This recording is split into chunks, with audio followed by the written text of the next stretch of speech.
Hello, I'm the Resolute Cartographer, and this is the 7th video in my Fallout 76 Post-Wastelanders main quest series. Here we are in the control center of the Morgantown Airport where we left off last time. As a quick note, do not leave this place if you're not done here yet. And technically, we were done here in terms of quest, but I was going to read more lore here. The problem is, you have to come all the way back through the rest of the airport, which means I just had to fight my way back up in here. Which isn't the end of the world, but it also is a pain. So, let's look around here and find out all the lore that we missed last time we were here. Talk to that gentleman over there that just went back to bed. And then we'll head back out to the airport tarmac to go see what we can learn about the Scorched Plague inoculation project. So, I don't really want to take her gun, because it's kind of a memorial here, but let me see if I can grab that holotape. Yep, Maria's last words.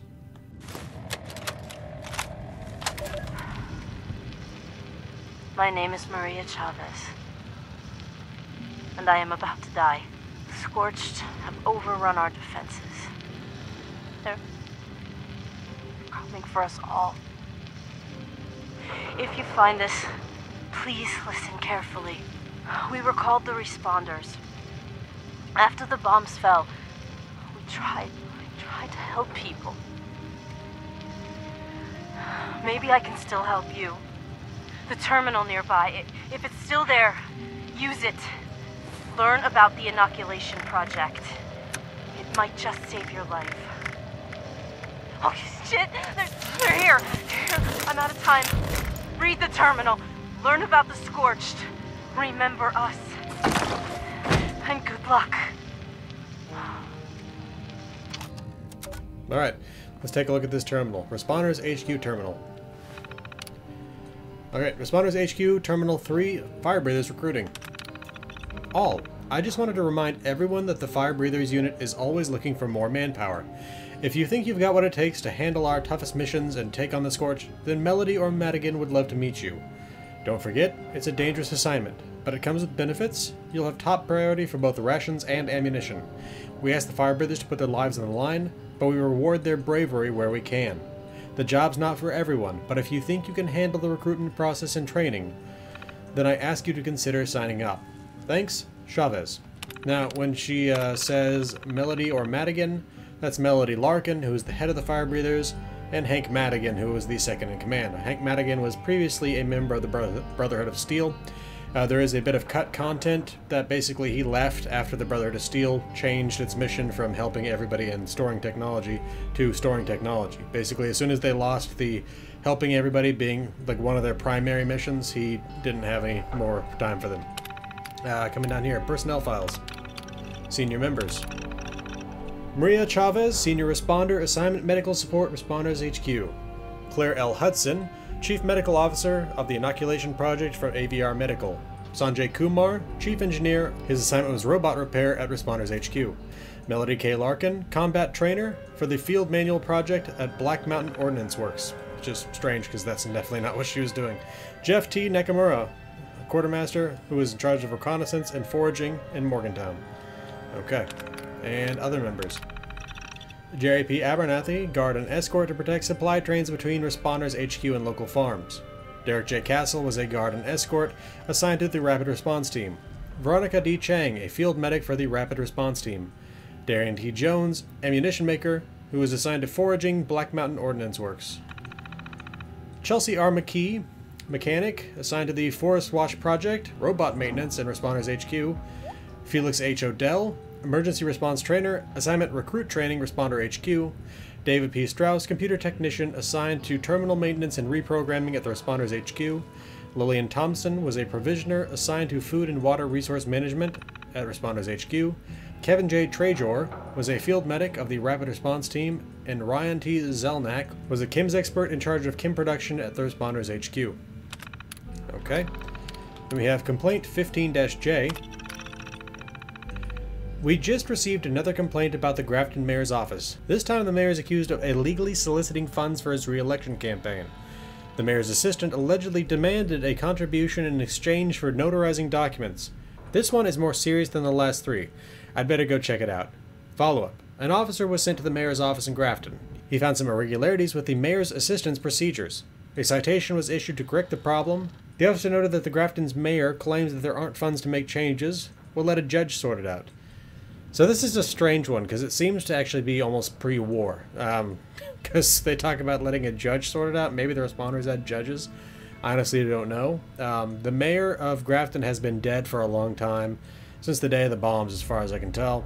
And the new mayor of Grafton is the former mayor of Grafton's robotic AI assistant. So, interesting stuff there. Messages. Has anyone seen Larry Pickerman? Please keep an eye out for Larry Pickerman. He's been missing a couple of days. If you haven't met him, he's about 6 feet tall, brown hair, green eyes, age about mid-50s. He came in with a last big group. You might remember him as the electrician who decided to do some unsolicited work on our main computer. I'm sure he meant well, but we had to have him escorted out of the command center.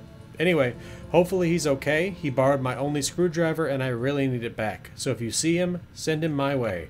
Jeff Nakamura. Dealing with a Brotherhood. This is a big one. I've been a member of the Responders almost from the start. Like all of you, I've put my life on the line to save lives of others more times than I remember. Our mission is important. That's why we can't let the Brotherhood of Steel push us around. Of course, we'll help anyone where we can, but you all know that our resources are limited. The Brotherhood has been making increased demands for resources and supplies in the name of holding back the Scorched. Well, the Scorched aren't the only threat around here, and the Responders aren't looking to fight a war. We're healers, we're teachers, we're not soldiers. When the Brotherhood comes asking for your ammo, your stim packs, your water, whatever it is, think carefully. Someone out there might need those supplies to survive.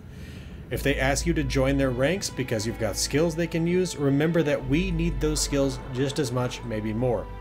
We don't have the benefits of power armor and heavy weapons. All we've got is training, knowledge, and courage. But that's been enough so far, and I hope we can keep it that way. I'm not saying the Brotherhood of Steel is our enemy. We're on the same side, but lately, we're not really friends either. All I'm asking is that you stay focused on the mission, our mission, no matter what they might ask you. Chavez. So, she really had no concept of exactly how severe the threat was on the other side of the mountains, and I think we can blame both Maria Chavez and the Brotherhood of Steel for that. If the Brotherhood of Steel had bothered to, take somebody along with them to, to return the news that the Scorched Beasts were an apocalyptic threat, which is exactly what the Brotherhood had as their analysis of the Scorched Beast threat, then maybe maybe we'd be coming in here and meeting Maria Chavez, Announcement, Rachel Price. Some sad news to share, everyone. Some of you might have heard about Rachel already, but for those of you who don't know, she said goodbye to the Responders and joined the Brotherhood of Steel to work as a combat medic. We'll all miss her, and we wish her the best. In the meantime, the few medics we have left are working around the clock. We'll be starting the medical training program up again to fill in the gaps. Please volunteer if you can spare the time. Chavez. Okay, and dispense rations. Okay, nothing seemed to happen there. Nothing mentioned there about the inoculation project, but let's see if there's another terminal here. If not, then the terminal that we're looking for is down in the medical center anyway. If we come right over here, we can talk to Dontrell Haynes. Guess he's getting out of... no? Whoa. Okay. Well. Another visitor to the Responders' graveyard. You must be pretty good to have gotten past all those mutants out there. Come to pay your respects to the fallen? Like you said, I'm here to pay my respects. That's good. It's important to honor the memories of those we lost. I got a brother around here, somewhere, or maybe somewhere else. All I know, he was one of these Responders. Came to check on him. Was a few years too late, looks like. Now, I'm just marking time while the cancer eats me up from inside. In the end, none of us can escape our fate. We'll all be food for the worms. That's why we have to make our lives count for something. That's just the kind of thing Marcus would say. Me, I just looked out for myself. Now I'm still alive, and he's long gone. Did his life count for something? I don't really know. He and the other Responders saved a lot of folks, but they all died eventually. Now they're all dust and memories. Even those will fade in time. Anyway, guess you've listened to me ramble on long enough by now. What can this old man do for you? Could you answer some questions for me? What would you like to know? You mentioned a brother. Marcus, 5 years younger. Started running back in high school. And handsome, too. Had all the ladies chasing him. He followed me into the army, became an MP. Then got out and moved to Morgantown, signed up with the police. Back then, I was still living in Cincinnati. We'd talk on the radio. He tried to get me to come out here and join the responders more than once. I do miss him. This place is dangerous. Why do you stay here?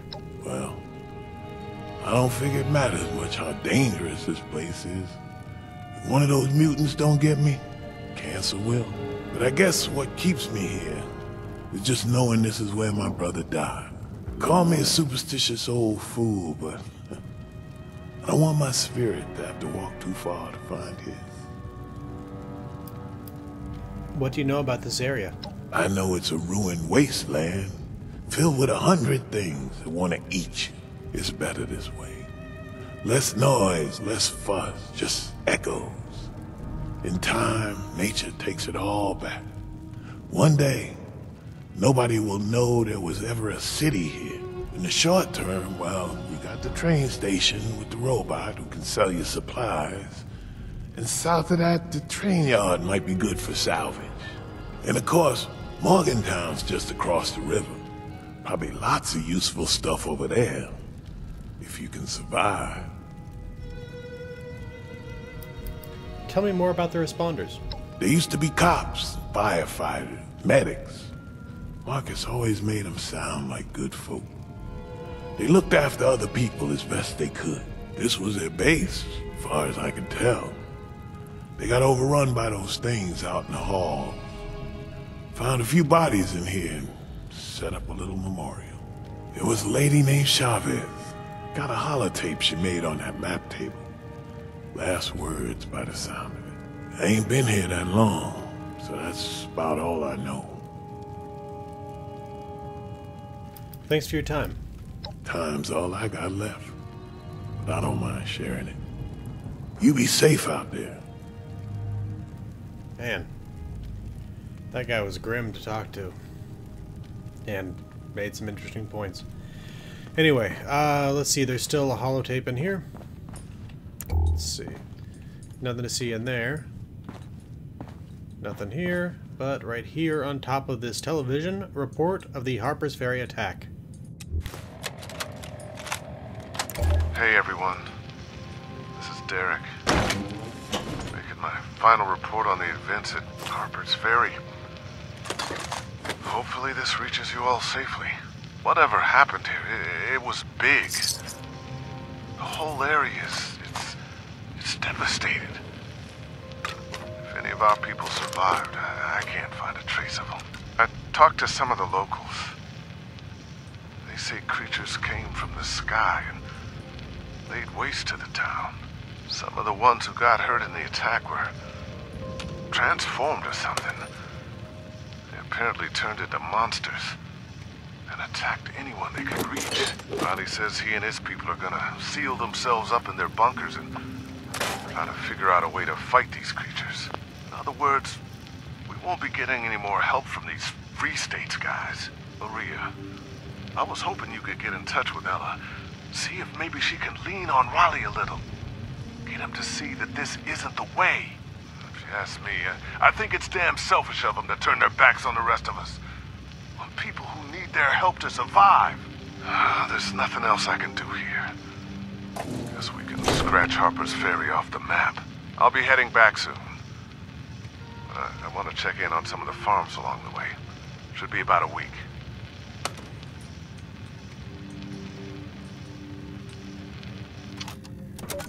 So yeah, that was a report on the Scorched Beast attack and Scorched attack on Harper's Ferry back in 2086. At least 2086 is the best estimate I have on when that happened. And again, you can tell that they really had no concept. Well, at that time, they'd never even seen a Scorched Beast. So it's easy to understand why they really had no concept of how dangerous they were. But the fact that they wiped Harper's Ferry out with how well Harper's Ferry was defended, it should have given them some sort of clue.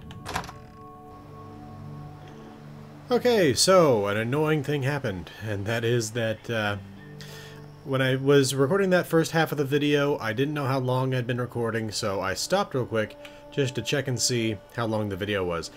When I started a new video, it started recording it in full screen. I have no idea why. I've never seen this happen before, except for in one small instance. If you check out my Appalachian Antiques Surveil video, you'll see it there too, with a couple of little segments there, but I don't know how it happened, but I ended up wasting 25 minutes recording in full screen. But anyway, we're going to take a look at this place, but if you're wondering why it is that the quest is missing, and why it is that I'm going to have to start actually showing you holotapes from my inventory, it's because I've been through this content once before, but we're going to take a look at it again. Okay, so let's head up to the tarmac.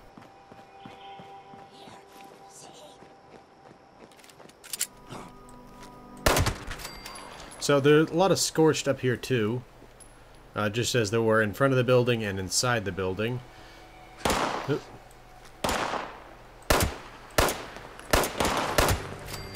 Oop.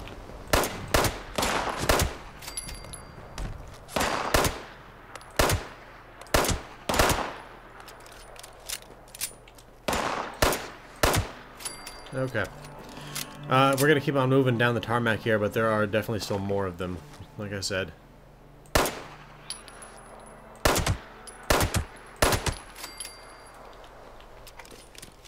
There are a lot of crashed planes, and I think those potentially are from the day of the bombs. The vertibirds, I'm not entirely sure. I don't know if any of the factions were specifically using vertibirds. I've considered the fact that the Brotherhood of Steel might have been using vertibirds, but I don't know. And obviously the Enclave potentially would have been using vertibirds. The Enclave still has, well, actually the Enclave doesn't control those, but there are vertibots that are still flying around.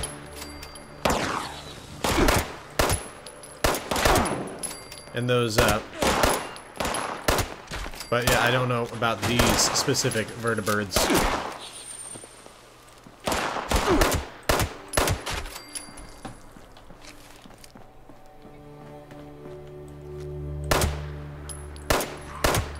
Okay, is that, are we good? Nope, still more.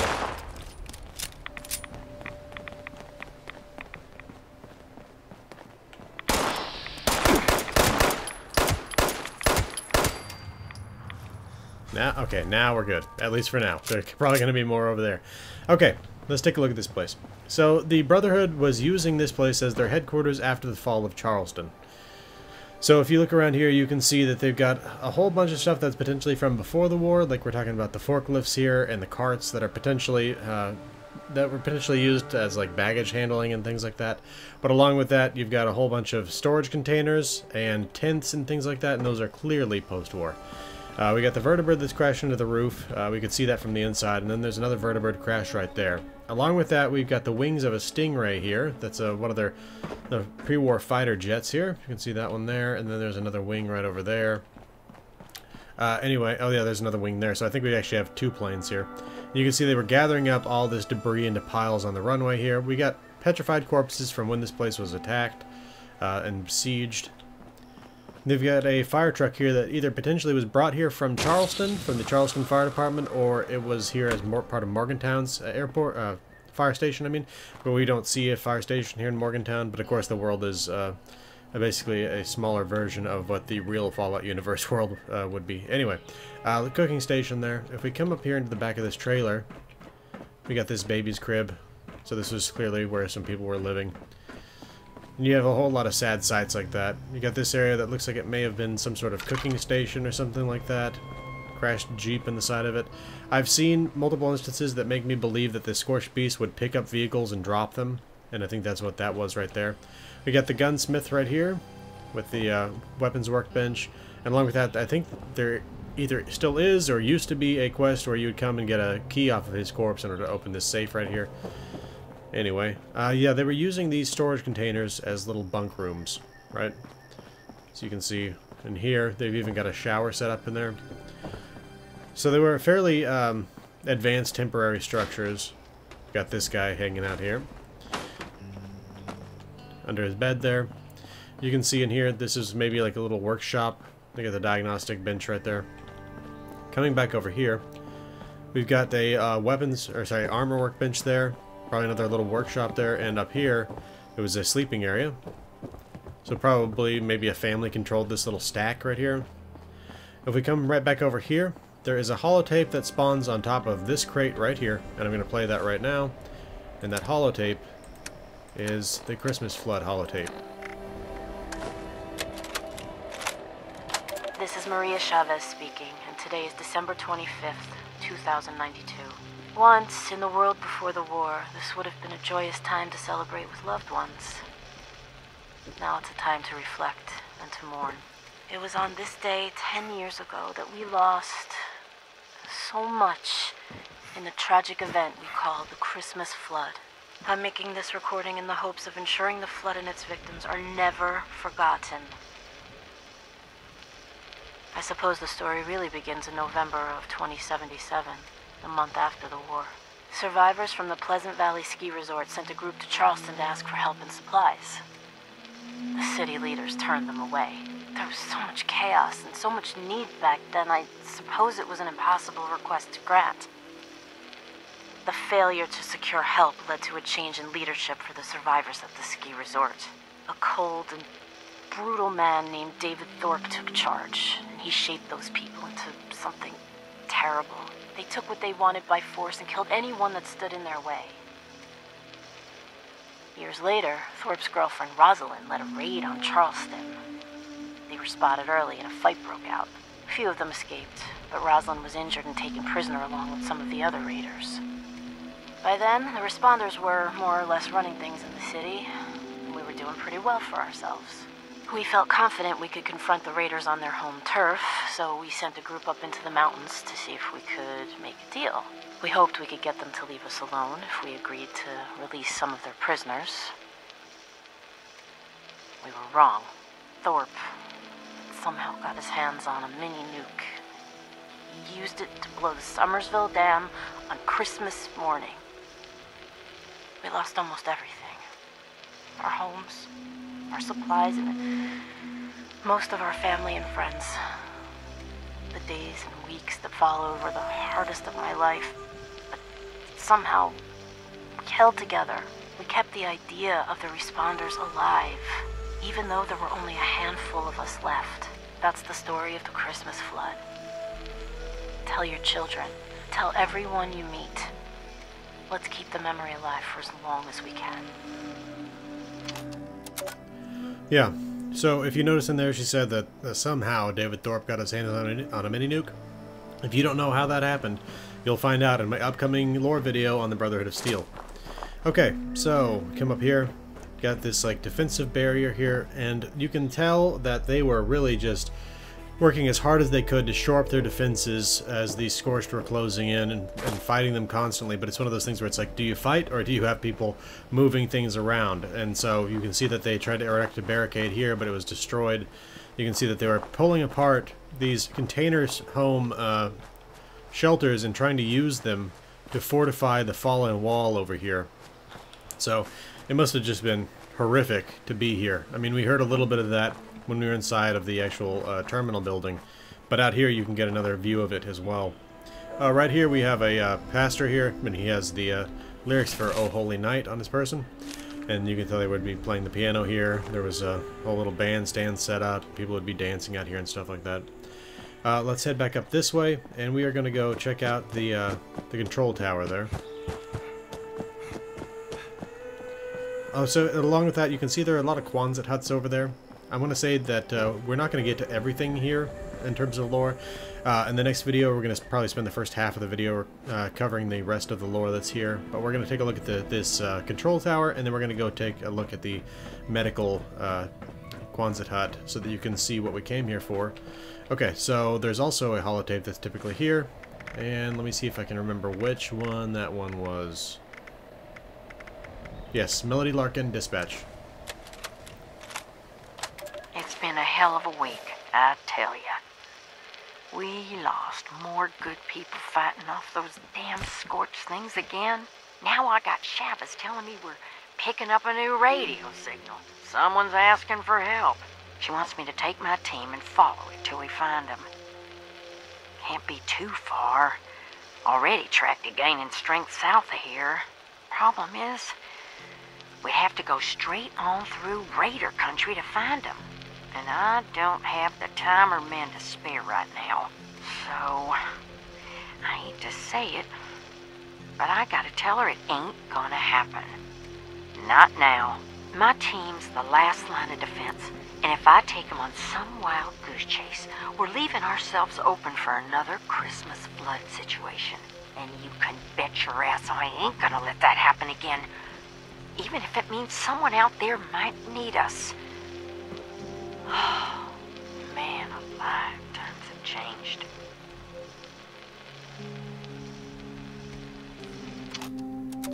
Alright, let's take a look at this terminal here. Local radar monitoring, ATC tracking, flight destination, no traffic on radar. This makes me wonder if the radar is actually still there, or if indeed it's just getting this error message of no traffic on radar. Cargo vertibot deliveries. I finished hooking up the air raid siren and message broadcast to the ATC system. I asked Jeff to paint a circle around the area that these automated cargo vertibots keep choosing to land. I guess the rest of the airport is a little too cluttered for them. What this means to you: when the ATC radar picks up an approaching vertibot, so yes, I guess it is still working, it'll alert this terminal, which in turn will fire up the air raid siren and transmit a broadcast. Hopefully, that'll give us time to mobilize at the landing site to keep it clear of whatever unwanted guests the vertibot attracts when it gets close. If the vertibot thinks it sees hostiles in the LZ, it'll abort the drop, and we definitely don't want that to happen. Make sure you keep the area around the landing zone clear of hostiles. If you've got any questions, come see me in my workshop in the first big hangar out your window facing north, Sanjay. I always wonder where these cargo vertibots are coming from. Messages. And we've seen these inside. And patrol bulletin. This patrol log keeps a record of all recent restocking runs and requests. Incoming resources. 100 bags of chili. Yes, bags. Why do they put it in bags from Flatwoods? Dasa updated the database with information she got from survivors, saw some weapons and ammo supplies mentioned. Miguel has programmed some of the Protectrons to restock some of the supply caches in the area. And resource requests. Responder Dasa requests a dozen new weapons and as many stim packs. Rocky needs additional food for the processing center. Note, rerouting all incoming food from Flatwoods to his location as it arrives. Miguel Caldera is requesting a new Protectron again. Note, this is the 4th one this month, so he can use his current one for a while. Responder Kesha McDermott is requesting a soil sampling kit. Okay. And with that, let's go take a look at the work of Dr. Claire Hudson on the inoculation project. And this is only her Morgantown office, little robotics shop there. She also is set up in the AVR Medical Center, but you'll be seeing that when we get to her stuff as well. So, alright, so there's the bot shop right there. That's where Miguel Caldera and I think Sanjay Kumar were working. And then right here we have the medical laboratory. And if we head upstairs, we can see some really weird stuff. Specifically, parts of scorched in jars, like a jarred scorched hand, jarred scorched foot. If we come around the back here, we can find this holotape, but it's not a holotape, it's actually like a data file. We'll read that next time. We've got a jarred scorched foot, jarred scorched head, and if we unlock this thing, we can see that there's also a jarred scorched hand in here, and probably was a jarred scorched head until the jar broke. Okay, so let's take a look at the terminal here. Okay, inoculation project announcement. Now this is typically what triggers the next part of the quest. Folks, I've got some exciting news to share. As you all know, Dr. Hudson has been continuing her research in the lab at AVR Medical. Well, she just reported in to let us know that she's made a significant breakthrough, and it looks like an inoculation against the Scorched Plague could soon become a reality. Let's all keep our fingers crossed and make sure to do everything we can to help Claire complete her work. Our very survival depends on it. Jeff Nakamura. They were too far gone by this point, but let's take a look at the Scorched research. By that I mean, even if they'd gotten the inoculation, I don't think there were enough of them left to defend this place. Introduction. The Scorched, a field study by Dr. Claire Hudson. Those of us struggling to survive in the post-war world face countless threats. The search for safe and sustainable sources of food and water would be enough to challenge anyone, but the strange, mutated creatures appearing throughout the region greatly increase the danger of day-to-day life. None of these threats, however, compared to the Scorched. To better understand these monsters of the wasteland, I've spent time observing them and gathering information from those individuals lucky enough to survive first-hand encounters with the Scorched. There are still far more questions than answers, but I believe I have made progress in my understanding of these enigmatic and fearsome creatures. Details on specific subjects to follow. Scorched Beasts. Scorched Beasts. The name conjures terrifying images of huge mutated bats that poison the ground and warp living creatures into deadly thralls. We first learned about the Scorched Beasts from the Brotherhood of Steel, whose soldiers encountered the creatures to the southeast. At first, nobody believed that what they were describing could be real. We thought it was a bullcrap story, giving the Brotherhood an excuse to commandeer our ammo and supplies. We were wrong. I'll never forget the first time I saw one of those monstrosities, black wings against a blood-red sunset. Talk about a reality check. We know far too little about these creatures, but we do know that they aren't strictly nocturnal. They also seem equally willing to move alone or in small groups, and they're highly aggressive. Worse than that, they're dangerously radioactive, which I believe is an important clue about their origin. If we ever get a hold of one for study, I think we could learn a lot about them. Unfortunately, being anywhere close to a Scorched Beast is a near certain death sentence, and not just because of the radiation. I'll cover that more in the next entry. The Scorched Plague. I'd love to give a detailed explanation on what the Scorched Plague is and how it works, but right now we know so little it just wouldn't be possible. Frankly, it's damn frustrating. What we do know is that living creatures that come into contact with the Scorched Beast sometimes begin to mutate. The victim's skin turns dark, almost black, and with the smell of ash. Some kind of biochemical process takes hold at this point. Lesions that burn with intense heat begin to form on the victim's body. The affected creature appears to be covered in smoldering embers. In the case of humans, higher mental function eventually disappears, replaced by extreme, almost animalistic aggression. We call the creatures that are transformed in this way Scorched. Needless to say, watching a friend or loved one go through this process is both horrifying and heartbreaking. Worse, there's almost nothing we can do about it. I say almost because we've been able to gather enough information about the Scorched Plague that we might be able to develop a vaccine against it. That's a huge maybe, but we recently discovered some equipment at AVR Medical that's in pretty good shape. With the right facilities and a steady supply of Scorched to study, we might just find a way to counter this terrible disease, or possibly even reverse it. Only time will tell. The Brotherhood, back in 2095, 2094-ish, were already working on cracking the DNA spiral of a Scorched Beast. They just couldn't do it because they were worried about annoying the responders, because they had been antagonizing the responders for some time, but with their demands for more supplies. But they had they didn't really get the whole thing cracked because they weren't willing to send more people into their territory to go crack it at Vault-Tec University. Anti-Scorched tactics. I have to think that research would have really helped out in the inoculation project. I hope by now that I've made one point crystal clear. The Scorched are lethal. They are nothing less than an existential threat. If we cannot find a way to defeat them, or to at very least contain them, there's no reason to think that they won't spread far and wide, transforming or destroying everything in their path. We don't know nearly enough about the Scorched to develop real tactics. What we know so far mostly accounts to common sense approaches for dealing with a deadly predator. I'll summarize those points below. If you're unfortunate enough to encounter a Scorched Beast, likely because it has decided to hunt you, do everything in your power to keep away from it. If you've got a gun and can find an enclosed space to fire from, that's ideal. Scorched Beasts are too big to fit into small places. Remember that Scorched Beasts emit a strong radiation. That, coupled with their powerful bite, should compel you to keep your distance at all costs. If you've got no other choice, you should at least consider using some Rad-X before you engage the creature at close range. Scorched humans are savage and deadly. While their ability to speak is limited, don't think that they're mindless. They retain enough intelligence and memory to use guns and other weapons, and they're hostile to just about everything that they perceive as a potential threat.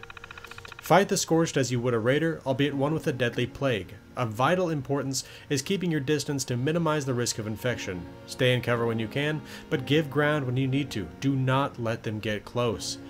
I know that's not much to go on. There's still so much we don't know about these creatures. Hopefully it helps at least a little. This concludes my report. Okay, and messages, and we've seen those before. Alright, so in the next video, we are going to go ahead and start the move down. Well, first of all, we're going to read the rest of the lore here, but then once that's done, we're going to start the move down to AVR Medical. AVR Medical is located right here down in Charleston, which means that we're typically, I hike down this highway here and either go down across this bridge here, or I hike just straight down this highway here. We're going to figure it out.